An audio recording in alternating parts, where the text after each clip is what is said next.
जय वीर बालाजी दोस्तों, कैसे हैं आप। आशा करता हूं आप सब लोग बहुत अच्छे होंगे। दोस्तों, आज़ाद की कहानियां यूट्यूब चैनल में आप सबका स्वागत है।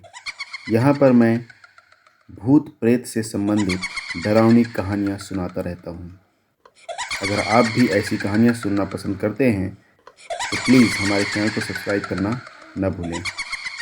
तो आइए सुनते हैं आज की कहानी, जिसका नाम है विचित्र भूत। यह सनसनीखेज भुतहा घटना लंदन की एक बस्ती बार्नेस कॉमन की है। सन 1837 की शुरुआत में, अर्थात ठीक नए साल के दिन की बात है। कुछ महिलाएं नए साल की सेलिब्रेशन पार्टी अटेंड करके अपने घरों की तरफ लौट रही थीं। रात आधी गुजर चुकी थी। चारों तरफ रात की काली चादर अपना परचम लहरा रही थी, किंतु नए साल के कारण हर तरफ रोशनियां ही रोशनियां बिखरी थीं। सभी महिलाएं एक दल के रूप में आगे बढ़ रही थीं। अचानक एक औरत ठिठक कर रुक गई और हैरत भरे स्वर में चीखी, अरे देखो, वह क्या है। उसने एक मकान की छत के किनारे बैठे एक बड़े से परिंदे की तरफ उंगली का इशारा किया। उसकी चीख पर जहां सभी औरतों ने उधर देखा, वहीं उस परिंदे ने भी चौंक कर उनकी तरफ देखा। जब उस औरत ने उस विचित्र प्राणी को देखा, तब उसकी औरतों की तरफ पीठ थी, किंतु एक औरत की चीख सुनते ही वह पलट गया था। जैसे ही उसने उन औरतों की तरफ देखा, उन सभी के हलक से भयपूर्ण चीख उबल पड़ी।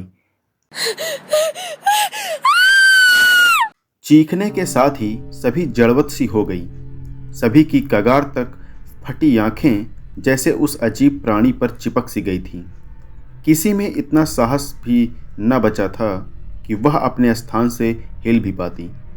एक औरत तो बेहोश होकर वहीं ढेर हो गई। उस विचित्र परिंदे की आंखें नीली थीं, जो 100 वाट के बल्ब की तरह चमक रही थीं। उसके मुंह से आग की पीली नारंगी लपटें निकल रही थीं। वह परिंदा तो हरगिज नहीं था। हाँ, उसे शैतान जैसी शख्सियत की उपाधि दी जा सकती है। चमगादड़ जैसे पंखों वाले उस शैतान का लंबा चेहरा अत्यंत भयानक था। अगले ही पल साएं की आवाज करता हुआ वह शैतान सैकड़ों फीट ऊपर उछल गया। उसे यूं उछलता देख औरतें जैसे होश में आईं, वे चीखती चिल्लाती वहां से भाग छूटीं। औरतों की चीखों की आवाज सुनकर सड़क पर भीड़ इकट्ठा होने लगी थी, मगर कोई भी उनके चीखने का कारण न जान सका, क्योंकि वह भयावह शैतान उछलते ही हवा में गायब हो गया था। कुछ ही देर में वहां पुलिस भी आ पहुंची। बाकी औरतों को तो जैसे तैसे उनके घर पहुंचा दिया गया, पर बेहोश औरत को तुरंत नज़दीकी अस्पताल में ले जाकर भर्ती करना पड़ा। जब पुलिस ने उन सभी औरतों का बयान लिया तो सभी भौंचक्के रह गए। शैतान जैसा परिंदा होने की कल्पना किसी के जहन में दूर दूर तक न थी, मगर उनका बयान झुठलाने के भी काबिल नहीं था। वह उसे भ्रम भी नहीं कह सकते थे, क्योंकि वह भूतहा प्राणी एक या दो औरतों ने नहीं देखा था। कई औरतें उस नज़ारे की साक्षी थीं। 1 वर्ष तक वह शैतान दोबारा दिखाई न पड़ा। सन 1838 ईस्वी के फरवरी माह के पहले हफ्ते की बात है। पुलिस वालों की एक टुकड़ी दक्षिण लंदन की एक बस्ती बार्नेस कॉमन से गुजर रही थी। अचानक उनके बढ़ते कदम जहां के तहां ठिठक गए थे। कारण उनके सिर के ऊपर से एक बहुत ही भयानक तथा बड़ा गुजरा था। एक पुलिस वाले ने तुरंत पलट कर उस दिशा में देखा जिधर वह चमगादड़ गया था। जब उसने सिर घुमाकर देखा तो वह चिल्ला उठा, वह देखो, सामने इमारत की छत पर शैतान जैसा आदमी। सबने एक झटके से उधर देखा।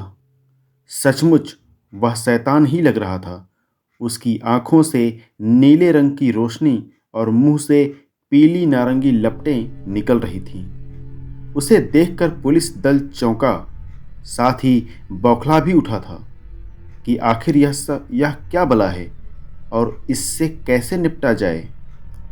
उस अजीब प्राणी को देखकर इतना तो वे समझ ही गए थे कि वह विचित्र प्राणी अगर शहरवासियों ने देख लिया तो शांति व्यवस्था भंग होने की पूरी पूरी संभावना है। इसलिए एक कांस्टेबल ने अपनी बंदूक से उसी दिशा में फायर कर दिया। किंतु यह क्या, गोली के अस्तित्व का जैसे पता ही नहीं चला। वह हवा में यूं घुल गई मानो पानी में दवाई की गोली। साथ ही वह विचित्र प्राणी भी हवा में गायब हो गया। इस घटना के ठीक 3 दिन बाद निकटवर्ती कॉलोनी में बियर हिंड लेन में रहने वाली जेन व्यवसाय के साथ एक हादसा हुआ। वह अपने पिता और अपनी 2 बहनों के साथ एक मकान में रहती थी। उस दिन की बात है, यानी पुलिस द्वारा विचित्र प्राणी पर गोली चलाए जाने वाली घटना के 3 दिन बाद की। जेन के पिता सो चुके थे। जेन अपनी दोनों बहनों के साथ हंसी मजाक कर रही थी। तभी किसी ने दरवाजे पर दस्तक दी। जेन चौंकी। रात के इस समय कौन हो सकता है? वह बिस्तर से उतरती हुई बोली और दरवाजे के करीब आकर पूछा, कौन है? ठीक उसी पल लाइट गुल हो गई। जेन ने अपने पहले मोमबत्ती जलाकर स्टैंड पर लगाई और पुनः दस्तक देने वाले का परिचय पूछा, कौन है बाहर? जवाब में एक मर्दाना आवाज आई, मैडम दरवाज़ा खोलिए।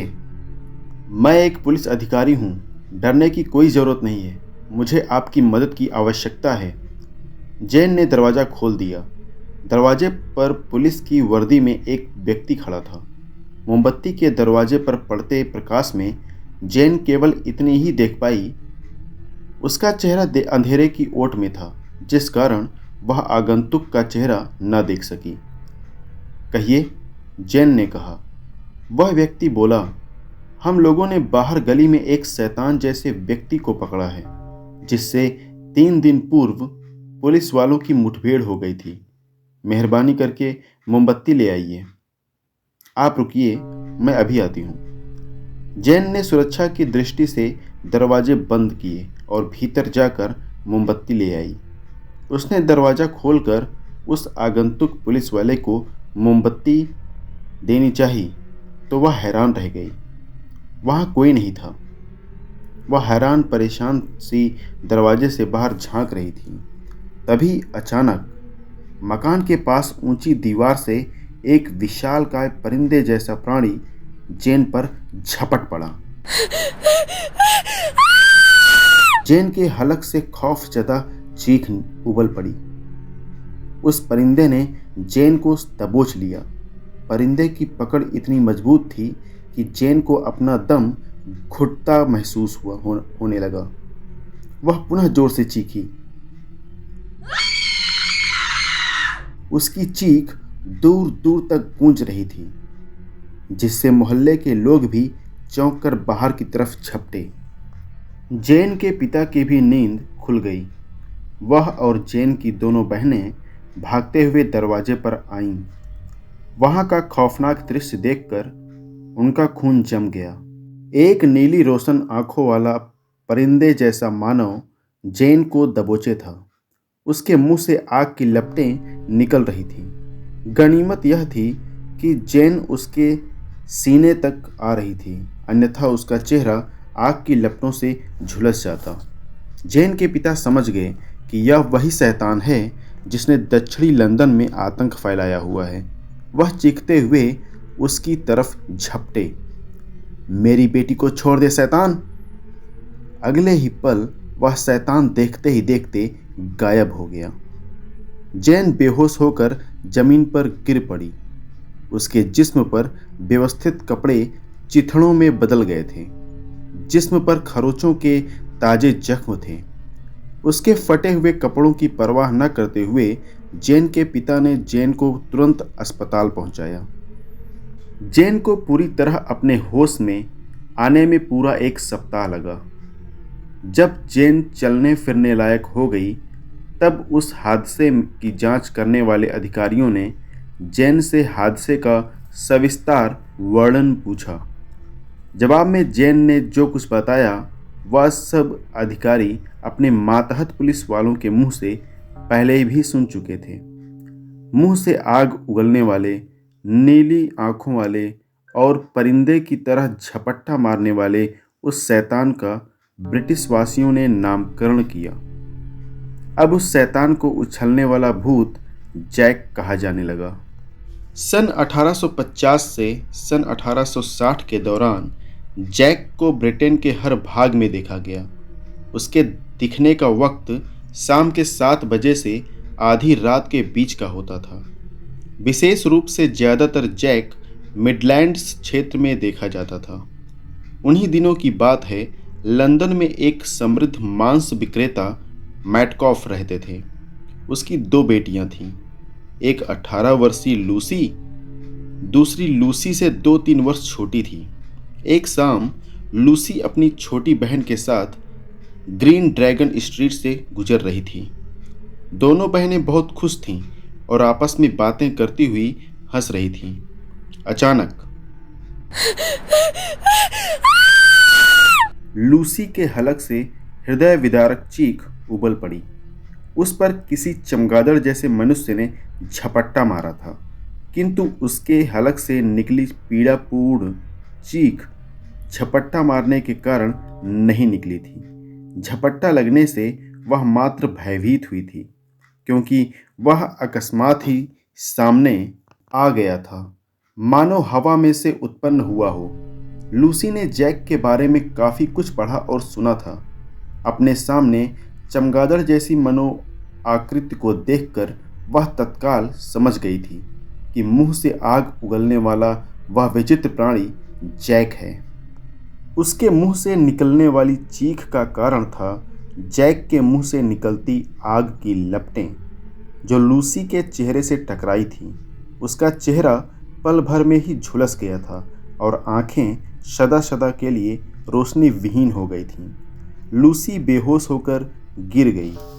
अपनी बहन को किसी दुष्ट जीव के चंगुल में देखकर लूसी की छोटी बहन पहले ही बेहोश हो चुकी थी। इस खौफनाक मंजर को सैकड़ों लोगों ने अपनी खुली आंखों से देखा था। लूसी के गिरते ही वह भूतहा प्राणी पलक झपकते ही हवा में लुप्त हो गया। आसपास मौजूद लोगों ने तुरंत लूसी को निकटवर्ती अस्पताल में पहुंचाया। लूसी का जीवन बच गया, लेकिन उसकी आंखों की रोशनी हमेशा के लिए चली गई थी। सन 1860 में जैक की अमानवीय हरकतें बहुत बढ़ गईं। उसका शिकार अधिकतर युवा लड़कियां ही होती थीं। 1850 से 1860 तक, यानी 10 साल में उसने लंदन वासियों को बहुत परेशान किया था, जिस कारण ब्रिटिश सरकार को सख्त कदम उठाने पड़े। उसे पकड़ने के लिए थल सेना को जाल की तरह बिछा दिया गया। जब भी वह कहीं देखा जाता तो सैनिक उस पर गोलियां बरसानी आरंभ कर देते थे।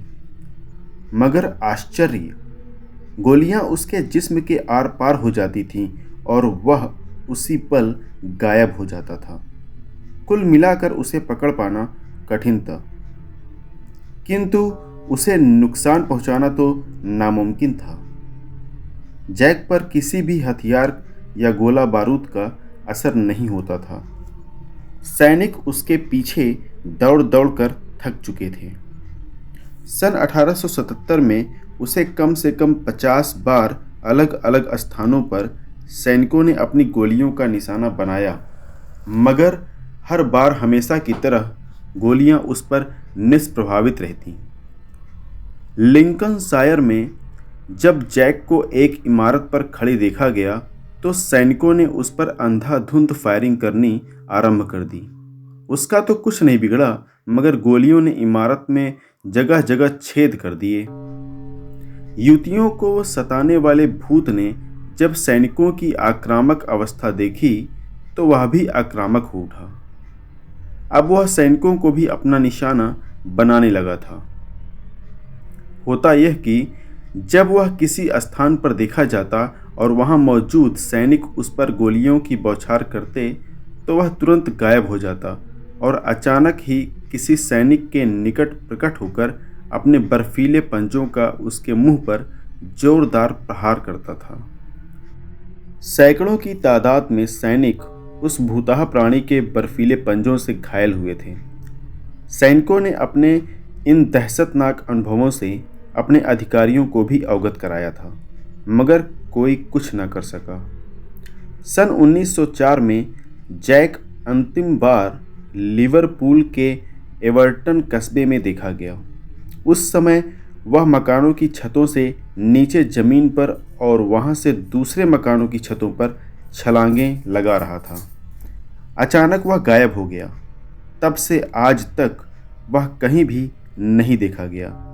जैक जिस रहस्यमय ढंग से लंदन में प्रकट हुआ था, उसी रहस्यमय ढंग से गायब भी हो गया, जिस कारण कोई भी उस भूतहा विचित्र प्राणी के विषय में न जान सका कि वह कहाँ से आया था और कहाँ चला गया।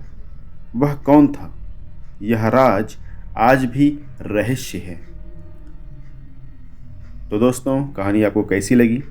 अगर आपको हमारी कहानी पसंद आई है तो प्लीज़ लाइक करिए, शेयर करिए, और अगर आप चैनल पर नए हैं तो चैनल को सब्सक्राइब करना मत भूलिएगा। तो दोस्तों, मिलते हैं अगली कहानी में। तब तक के लिए जय वीर बालाजी, गुड नाइट।